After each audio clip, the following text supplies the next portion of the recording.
Hi, today we're going to review over reflections of functions about the x and y axis. The first example is an example of a function reflected about the x-axis. The function f of x equals x squared plus 1 is the function we are going to reflect about the x-axis. In order to do this, we must build a new function. Take negative 1 multiplied by f of x. G of x equals negative 1 f of x, and this will be our new function. G of x equals negative 1 parentheses x squared plus 1. G of x equals negative 1 x squared minus 1. So let's take a look at their graphs. F of x equals x squared plus 1 is in red.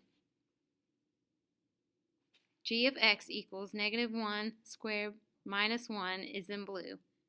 I place points on each of the graphs to show that the points are reflected about the x-axis. Now let's take a look at the reflections of the y-axis. In order to do this, we need to build a new function, which would be g of x in this case. We are going to replace every x in the function f of x with negative x so that our new function will be reflected about the y-axis. Once we plug in negative x, simplify the function. So we end up with g of x, because negative x squared becomes x squared minus x plus 1.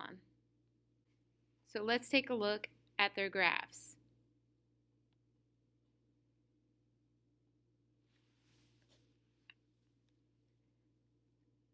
The function f of x is in purple and g of x is in green.